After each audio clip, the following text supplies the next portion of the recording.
اللهم بارك على محمد وعلى آل محمد كما باركت على إبراهيم وعلى آل إبراهيم إنك حميد مجيد. أعوذ بالله من الشيطان الرجيم. بسم الله الرحمن الرحيم. وقتلت نفسا فنجيناك من الغم وفتناك فتونا فلبثت سنين في أهل مدين ثم جئت على قدري يا موسى واصطنعتك لنفسي اذهب أنت وأخوك بآياتي ولا تنيا في ذكري اذهبا إلى فرعون إنه طغى فقولا له قولا لينا لعله يتذكر أو يخشى قال ربنا إننا نخاف أن يفرط علينا أو أن يطغى قال لا تخافا إنني معكما أسمع وأرى فأتياه فقولا إنا رسول ربك فأرسل معنا بني إسرائيل ولا تعذبهم قد جئناك بآية من ربك والسلام على من اتبع الهدى إنا قد أوحي إلينا أن العذاب على من كذب وتولى صدق اللہ مولانا العظیم. وقتلت نفسا، اور آپ نے قتل کیا ایک جان کو. فنجیناک من الغم، پس ہم نے آپ کو نجات دی غم سے. وفتناک فتونا، اور ہم نے آزمائش میں ڈالا آپ کو آزمائش میں ڈالنا، آزمایا آپ کو آزمانا. فلبثت سنین، پس آپ ٹھہرے رہے کچھ سال فی اہل مدین والوں کے اندر. ثم جئت علی قدر، پھر آپ آئے ایک اندازے کے اوپر. یا موسیٰ، اے موسیٰ علیہ السلام. میرے محترم بھائیو، دوستو، بزرگو، اللہ رب العزت نے حضرت موسیٰ علیہ السلام کے اوپر اپنے احسانات جتلوائے. ایک تو حضرت موسیٰ علیہ السلام نے سوال کیا تھا، یا اللہ، پہلی ملاقات کے وقت میں، یا اللہ میرا سینہ کھول دے اور میرا معاملہ آسان کر دے اور میری زبان کی گرہ کو کھول دے اور میرے بھائی حضرت ہارون علیہ السلام کو میرا وزیر اور نبی بنا دے. تو اللہ رب العزت نے ارشاد فرمایا، موسیٰ علیہ السلام قد اوتیت سؤلک یا موسیٰ، کہ تحقیق آپ کے سوالات آپ کو دے دیے گئے، آپ کی دعا قبول ہو گئی. اللہ نے ارشاد فرمایا، یہ دعا قبول کرنا بھی میرا احسان ہے کہ میں زبان کھول دوں اور اس کے بعد میں یہ سارے کام آپ کے لیے آسان کر دوں. یہ بھی احسان ہے، لیکن اس سے پہلے بھی آپ کے اوپر میرا احسان ہے کہ آپ کی تربیت میں نے کیسے کی، آپ کو بچپن، آپ کی ولادت کیسے ہوئی، کیسے آپ کی تربیت ہوئی. تو اللہ رب العزت نے سارے احسانات جتلوائے. اور اللہ نے ارشاد فرمایا، وقتلت نفسا، ان احسانات میں سے ایک احسان یہ ہے کہ آپ نے ایک جان کو قتل کیا تھا. موسیٰ علیہ السلام کی والدہ کا اور فرعون کا گھر دور تھا. موسیٰ علیہ السلام فرعون کے گھر میں رہتے تھے، لیکن اپنی والدہ کے پاس ملنے کے لیے بھی آتے تھے. 30 سال حضرت موسیٰ علیہ السلام کی عمر تھی. آ رہے تھے، راستے کے اندر 2 آدمی لڑ رہے تھے. ایک جو ہے فرعون کا باورچی تھا، کاف اس کا نام تھا.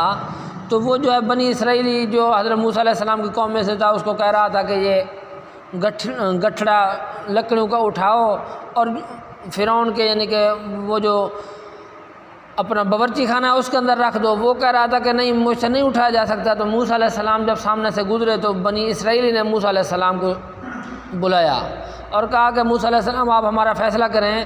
میں اس کو اس طرح کہہ رہا ہوں کہ یہ مجھ سے اٹھایا نہیں جا سکتا، تو کسی دوسرے کو کہہ دے. اور دوسری بات یہ ہے کہ مزدوری بھی وہاں سے لیتا ہے، یہاں سے مینگار کے طور کے اوپر کام کروا لیتا ہے اور مزدوری وغیرہ جو ہے مزدور کو نہیں دیتا. تو موسیٰ علیہ السلام نے باورچی کاف کو کہا کہ تیری زیادتی ہے، تو اس سے نہیں اٹھایا جا سکتا، تو کسی بڑے طاقتور مزدور سے اٹھوا لے اور اس کو مزدوری اس کے حوالے کر. تو یہ موسیٰ علیہ السلام کے سامنے بھی کرنے لگا کہ آپ کی روٹی کے لیے یہ سارا انتظام ہو رہا ہے. اس طرح کی اس نے باتیں کی. تو موسیٰ علیہ السلام نے مکہ مارا، جس کی وجہ سے مر گیا. دوسرے دن پھر وہی بنی اسرائیل لڑ رہا تھا.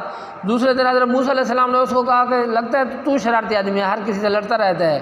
تو پھر جو ہے اس نے کہا کہ شاید کہ اب میری باری آ گئی. اس نے کہا کہ کل تو نے ایک یعنی کہ کاف کو مارا، آج تو مجھے مارنا چاہتا ہے.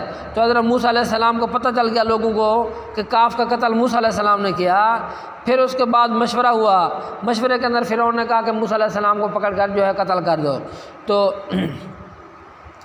ایک آدمی بھاگتا ہوا آیا اور اس نے کہا یا موسیٰ ان الملا یأتمرون بک لیقتلوک فاخرج انی لک من الناصحین۔ حضرت حزقیل رحمۃ اللہ علیہ یہ موسیٰ علیہ السلام کے اوپر ایمان لائے تھے اور فرعون کے جو ہے چچا زاد بھائی تھے، یہ بھاگتے ہوئے آئے موسیٰ علیہ السلام آپ یہاں سے بھاگ جائیں، آپ کے قتل کا مشورہ ہو رہا ہے۔ تو موسیٰ علیہ السلام مدین کی طرف بھاگ گئے۔ 10 دن کا لمبا سفر تھا۔ اللہ رب العزت نے ارشاد فرمایا کہ وَقَتَلْتَ نَفْسًا، آپ نے قتل کیا تھا ایک جان کو، فَنَجَّيْنَاكَ مِنَ الْغَمِّ، ہم نے آپ کو غم سے نجات دی، یعنی مدین تک ہم نے آپ کو پہنچا دیا۔ وَفَتَنَّاكَ فُتُونًا، ہم نے آپ کو آزمایا آزمانا۔ فَلَبِثْتَ سِنِينَ فِي أَهْلِ مَدْيَنَ، پس چند سال آپ ٹھہرے رہے مدین والوں کے اندر، مدین والی بستی کے اندر۔ شعیب علیہ السلام کی بیٹیاں پانی پلانے کے لیے آئی ہوئی تھیں اور پانی پلا نہیں رہی تھیں۔ موسیٰ علیہ السلام نے جا کر ان سے سوال کیا کہ تم جانوروں کو پانی کیوں نہیں پلاتی؟ انہوں نے کہا کہ ہم جو ہے ڈول تو کھینچ نہیں سکتی، ہمارا باپ بوڑھا ہے، بھائی ہے نہیں، لہذا یہ لوگ جب پانی پلا کے چلے جائیں گے تو جو ان کا بچا کھچا پانی ہوگا وہ ہم پلائیں گی۔ موسیٰ علیہ السلام نے ان کو ڈول کھینچ دیا اور پانی پلا دیا، واپس جلدی گھر گئیں۔ شعیب علیہ السلام نے پوچھا کہ آج جلدی کیوں واپس آ گئیں؟ تو انہوں نے معذرت سنایا اور پھر خود مشورہ دیا ان لڑکیوں نے کہ ابا جان آپ نوکر رکھ لیں، اور اس کے بعد امین بھی ہے، طاقتور بھی ہے۔ تو حضرت موسیٰ علیہ السلام کو حضرت شعیب علیہ السلام نے اپنی بیٹی کے ذریعے بلوایا۔ پھر اس کے بعد وہاں پر بات طے ہوئی کہ اگر یعنی کہ 8 سال تک اگر آپ ہمارے پاس رہیں تو میں اپنی بیٹی کا آپ کے ساتھ نکاح کر دیتا ہوں، اور اگر 10 سال پوری کریں تو یہ آپ کی طرف سے یعنی کہ ایک آپ کی طرف سے احسان ہوگا۔ تو موسیٰ علیہ السلام جو ہے وہاں پر حضرت صفورہ کے ساتھ ان کی نکاح ہوا، حضرت شعیب علیہ السلام کی بیٹی کے ساتھ، تو 10 سال تک وہاں پر رہے۔ اللہ نے ارشاد فرمایا فَلَبِثْتَ سِنِينَ فِي أَهْلِ مَدْيَنَ، پس آپ ٹھہرے رہے کچھ سال اہل مدین کے اندر۔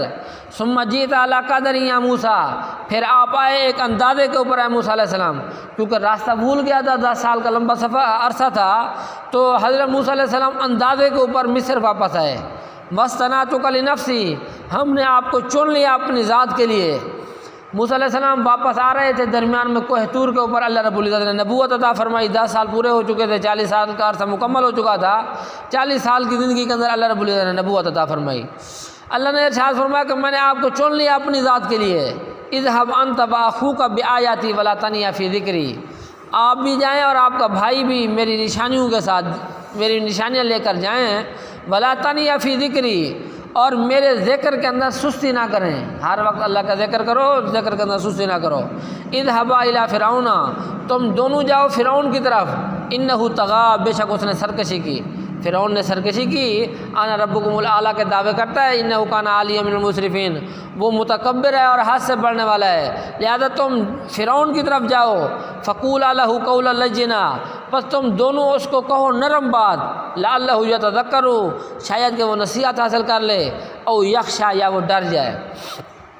نرمی کے ساتھ انسان سمجھائے، سمجھانے کا انداز نرم ہو، موقف کے اندر سختی ہونی چاہیے، موقف کے اندر اپنے عقیدے کے اندر سختی ہونی چاہیے، لیکن اگر عقیدہ دوسرے کو سمجھانا ہے تو انداز نرم ہونا چاہیے۔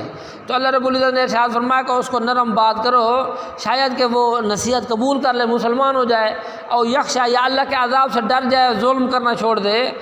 تو مولانا اشرف علی تھانوی رحمۃ اللہ علیہ نے ایک واقعہ لکھا ہے کہ ہارون الرشید بڑا نیک بادشاہ گزرا ہے۔ اس کا ایک باعث تھا، اس کا وہ یعنی کہ خطیب کی تقریر مکمل سنتا تھا اور اس کے بعد جمعہ پڑھتا تھا۔ ایک اس علاقے کے اندر ایک واحد مشہور تھا، اس نے ہارون الرشید کے خطیب کو کہا کہ آج تیری مسجد میں بات کرتا ہوں، میں جمعہ پڑھاتا ہوں۔ تو انہوں نے کہا ٹھیک ہے، بھی بڑا شہرت ہے اس واحد کی، لہٰذا یہ جمعہ پڑھا لے۔ تو جمعہ کے اندر ہارون الرشید جب سامنے آیا تو اس نے یعنی کہ ہارون الرشید کو کہا کہ ہارون الرشید تو ظالم ہے، تو نے فلاں موقع کے اوپر یہ ظلم کیا، فلاں موقع کے اوپر، یعنی نام لے لے کر اس کو یعنی کہ کھینچتا رہا اور کہتا رہا کہ تو نے فلاں موقع کے اوپر یہ ظلم کیا۔ جب جمعہ ختم ہو گیا تو لوگوں نے کہا کہ شاید کہ ابھی جو ہے بادشاہ اس کو قتل کروا دے گا، لیکن بادشاہ نے پولیس کے ذریعے بلوایا اور پھر اس کو یعنی کہ سامنے بٹھایا اور اس کو مشروبات پلائے۔ پھر اس کے بعد کہا کہ تم یہ بتاؤ کہ آپ بڑے نیک آدمی ہیں یا موسیٰ علیہ السلام نیک آدمی تھے؟ انہوں نے کہا کہ کیا مطلب ہے سوال کا؟ انہوں نے کہا کوئی نہ کوئی جواب تو ہوتا ہے، لہذا انہوں نے کہا کہ موسیٰ علیہ السلام نیک آدمی تھے۔ انہوں نے کہا میں برا ہوں یا فرعون برا ہے؟ انہوں نے کہا فرعون برا ہے، کہ آپ مسلمان تو ہیں؟ انہوں نے کہا جب آپ سے اچھے خطیب موسیٰ علیہ السلام کو اللہ رب العزت نے مجھ سے برے فرعون کی طرف بھیجا تھا تو اس وقت اللہ رب العزت نے یہی کہا تھا قولا لہو قولا لینا، نرم بات کرنی ہے، لیکن تمہارا جو یعنی کہ بات کا انداز تھا یہ شریعت کے مخالف تھا۔ باقی اس نے غلام کو بلایا اور اس کو کہا کہ اس کو ایک جوڑا کپڑوں کا دے دو اور 10,000 درہم اس کو انعام کے طور کے اوپر دے دو کہ یہ آپ کے حق گوئی کا ہے۔ اس لیے اللہ رب العزت نے ارشاد فرمایا فقولا لہو قولا لینا، اے موسیٰ علیہ السلام اور اے ہارون علیہ السلام آپ نے ان کو نرم بات کہنی ہے، لعلہ یتذکر، شاید کہ فرعون نصیحت قبول کر لے، او یخشا، یا فرعون اللہ کی ذات سے ڈر جائے، ظلم نہ کرے۔ قال ربنا، حضرت موسیٰ علیہ السلام اور حضرت ہارون علیہ السلام نے کہا ربنا، اے ہمارے رب، اننا نخاف، بے شک ہم خوف کرتے ہیں، ان یفرط علینا، کہ وہ زیادتی کرے گا ہمارے اوپر، او ان یطغی، یا یہ کہ وہ سرکشی کرے گا۔ یفرطا زیادتی کرے گا، زبانی طور کے اوپر زیادتی کرنا، یعنی زبانی طور کے اوپر الفاظ کسے گا۔ یطغی کا معنی ہے سرکشی کرنا، فعلی طور کے اوپر یعنی کہ وہ ہمیں تکلیف پہنچائے گا، یعنی اعضاء کے ذریعے وہ ہمیں تکلیف پہنچائے گا۔ اللہ رب العزت نے ارشاد فرمایا نہ وہ آپ کے ساتھ قولی زیادتی کر سکتا ہے نہ فعلی زیادتی کر سکتا ہے، بلکہ قال لا تخافا، اللہ نے ارشاد فرمایا تم دونوں خوف نہ کرو، اننی معکما، بے شک میں تمہارے ساتھ ہوں، اسمع و ارا، میں سنتا بھی ہوں اور دیکھتا بھی ہوں۔ فاتیاہو، بس وہ دونوں آئے حضرت موسیٰ علیہ السلام اور حضرت ہارون علیہ السلام اس فرعون کے پاس۔ فقولا، پر ان دونوں نے کہا انا رسول ربک، بے شک ہم آپ کے رب کے رسول ہیں، فارسل معنا بنی اسرائیل، پس تو بھیج ہمارے ساتھ بنی اسرائیل کو، ولا تعذبہم، اور ان کو عذاب نہ دے، قد جئناک بآیۃ من ربک، تحقیق ہم لائے ہیں تیرے پاس نشانی تیرے رب کی طرف سے، والسلام علی من اتبع الہدی، اور سلامتی ہو اس شخص کے اوپر جس نے ہدایت کی اتباع کی۔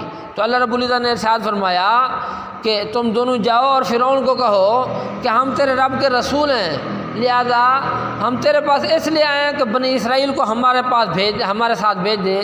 یہ حضرت یوسف علیہ السلام جب اصل کے اندر تو یہ شام کے علاقے کے تھے، شام سے جب بکتے بکاتے یہاں پر مصر کے اندر آئے اور یہاں پر اللہ رب العزت نے یوسف علیہ السلام کو بادشاہت عطا فرمائی، تو یعقوب علیہ السلام کو یوسف علیہ السلام نے یہاں پر بلوا لیا، تو ان کی نسل وہاں پر رہ رہی تھی، ان کو بنی اسرائیل کہتے ہیں۔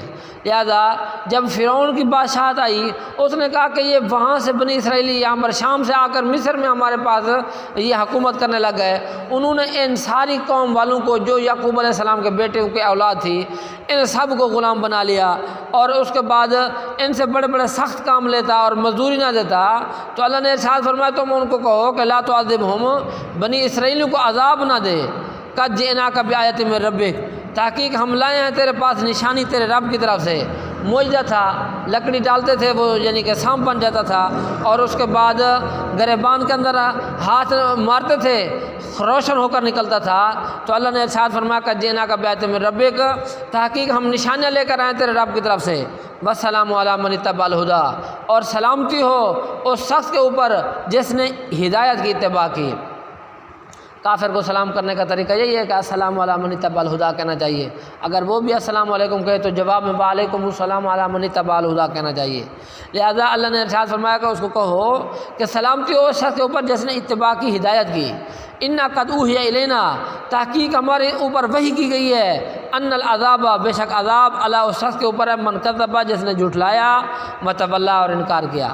اللہ نے ارشاد فرمایا کہ اللہ رب العزت اس شخص کے اوپر عذاب نازل کرتے ہیں کذبا، جو اللہ کی آیتوں کو جھٹلا دے، کہہ دے کہ میں حق مانتا نہیں ہوں، قرآن مجید مانتا نہیں ہوں، وتولی، اور فعلی طور کے اوپر بھی انکار کرے۔ اللہ نے نماز کا حکم دیا، نماز نہ پڑھنا، اللہ نے روزے کا، زکوٰۃ کا، حج کا حکم دیا، زکوٰۃ، روزہ، حج ادا نہ کرنا، تو یہ وتولی قرآن کا اعراض کرنا ہے، فعلی طور پر اعراض کرنا ہے۔